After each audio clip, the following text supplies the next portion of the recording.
Alright, everybody, welcome back. And Yoko, standing for You Only Code Once. So today what we're going to take a look at, it's called reverse integer using Python. I see there are a lot of dislikes, which I sort of understand, but not quite. Still kind of consider easy problem, so let's break it down. Given a signed 32-bit integer x, signed means what? Means it's positive integer, right? I think so, right? Isn't it? I think so, because it means unsigned means, oh, never mind. Signed means there is positive or negative notation. Unsigned means there is no notation.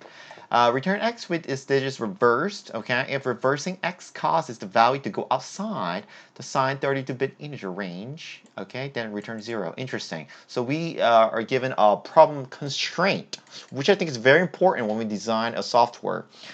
Because this defines the scope of a problem, and this definitely impacts our time complexity and space complexity down the road. Okay, assume the environment does not allow you to store 64-bit integers. Yada yada yada. Let's take a look at example. Input 123, output 320. Okay, 3, 2, 1. Okay, this is exact the reverse order. I see that. And if we're given a negative integer, such as negative 1 to 3, we're given negative 3 to 1. Makes sense, makes sense. Okay. If we're given 120, then 2, 1. Where 0, I guess, is taken off. I guess we just need to chop it off.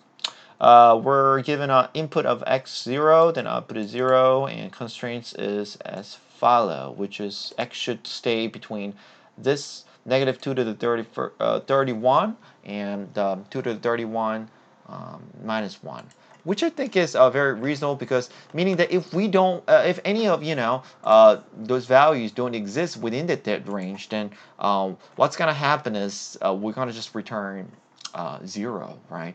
That means 0 means false usually, so whatever. Okay, so let's go back to our shell, which I designed already, and I already solved this problem. So I laid out a couple of, actually quite multiple inputs. Okay, we're given 123, negative 0, negative 10. It should return negative 1, 101, blah, blah, blah.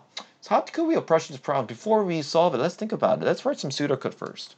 First, there are a lot of cases, meaning that first we are given positive integer, second negative integer, and integer with zeros, okay?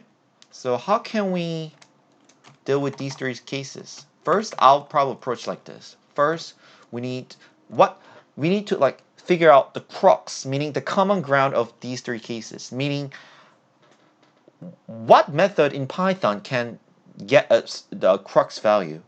I think it's called abs, meaning the absolute. Okay, I can show you what this abs does. Is it gets us the absolute value of the integers. Let me show you what this means in Python. If x equals negative 1, 2, 2, 2, 2, 2, if I say x, then give me the absolute value, meaning the distance from 0. We'll be given 0. So first we want to convert the absolute. We want to take the absolute value of x, and we want to convert it into a string to do the string conversion. Okay. When we try to reverse it, we need to manipulate it with a string. Okay, that's how Python works. Anytime you want to deal with character or the part of the integer part, you better convert to a string to deal with that kind of manipulation. Let's call string manipulation, right? And then what we want to do is what? We want to take off 0. In Python, the way you do it is using strip method. Okay, and I'm gonna strip up 0, meaning I can show you if y equals 1 to 3 with followed by 3, 0. If I use y.strip, I want to strip 0, means I want to chop it up 0. I want to eliminate zeros. Oh, sorry, this is you should store them in a string, right? Again, so this is a very common mistake, guys. You guys better watch out. We get 1 to 3. Cool. Okay, we're getting the result without zeros. Next, we want to convert it. Meaning in Python, the way you do it is very easy. Methodologies using 2 colon followed by negative 1. Okay, this is a very convenient method in Python. What I mean by that is if, let's say, apple equals what? 1, 2, 3, 4, 5, 6.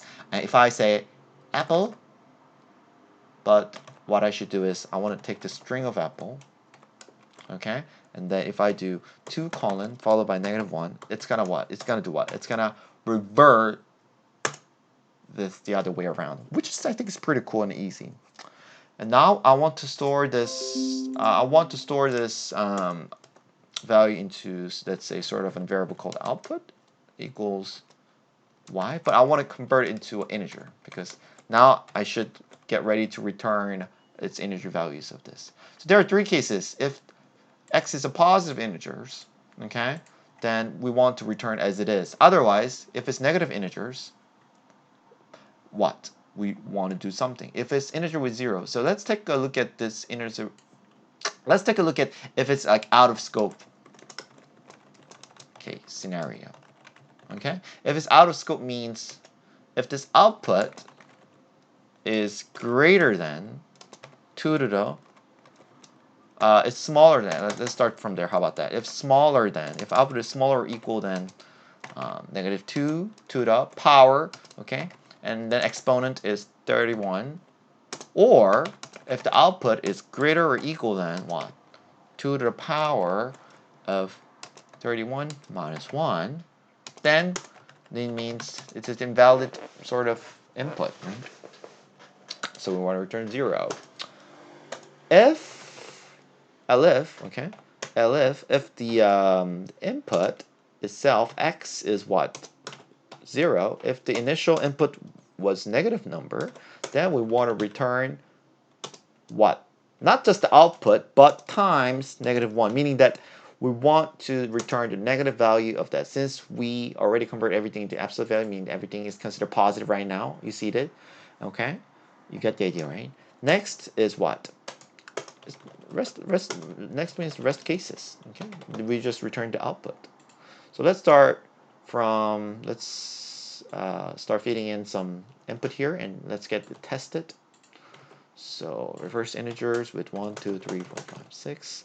And over the x, I want to put 1, 2, 3, -1, 2, 3. And what was the other input? 0, -10, 100. 0, -10, 100. Let me exit out this Python shell, and let me show you the result sequentially. So what we're expecting, 1, 2, 3 should be 3, 2, 1, negative. As you see, it's going to spread 0, blah, blah, blah, 3, 2, 1. -1, 2, 3 is going to be returned from here, which is -3, 2, 1, 0. Since it is 0, it's not going to do anything. Let's strip 0, and what happens? Okay, this is actually a pretty interesting scenario, testing case. If z is a 0, and if I say z.strip, hey, I want to strip out 0, can remove 0, and it's going to be empty string, right? But what actually just happened is, if I input 0, then what we do? We are gonna do something. But let's just check it and see before I just explain. Otherwise, you'll just go ahead and go sleep. So let me just print them out. Ah, come on, this is a pain in the butt. I'm gonna include all the print statement. Sorry for you guys. I don't want to kill you guys' time, but sometimes it just takes time for me to prepare all this class material so that you could digest, and yeah. Alright, so if I do run it, what happens? See, now we have a 0. So we actually need to also take care of this case, meaning that if let's say if output equals 0, then we'll just return 0, and then let's test this. Sure, this time it will work. 0 will 0, -1 invalid literal with base 10 is 0. Oh, so we need to strip. We just need an if statement over here. Actually, if output is 0, let's just return it right at the top, because we don't want to strip 0 if its output is already 0, because otherwise we can't. If it's an empty string, we can't reverse empty string. That's what it's saying. It's basically that error. Local variable output reference. Oh, okay. So it's gonna be if x.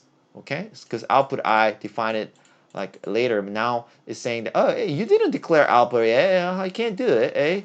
Again, what I'm saying is if a equals empty string, and if I say a that, if I want to reverse this empty string, it's gonna be an error. There's nothing to reverse. Uh-oh, that was not, that was, okay. Then what is the matting about? I don't know. But anything else was fine, you know? That's so interesting. Let me go back. Let me go back. What is this complaint? What is this complaint again? Okay, output equal line 31. Output int y. Oh, because we can't convert empty string to an integer. That's the idea. I get the idea, okay? So that's pretty much it. And let's copy and paste this code and see if really in our cases here. I hope it works. Please. Please, please, please works. Run code. It's pending. Runtime error, expected indented block. Okay, there's some indentation errors. I fixed that. Accepted. Submitted. Success! Yay! So that was about the solution. Please press like or leave any comment if you think this, if you find this video useful. And let's keep challenging. You only code once.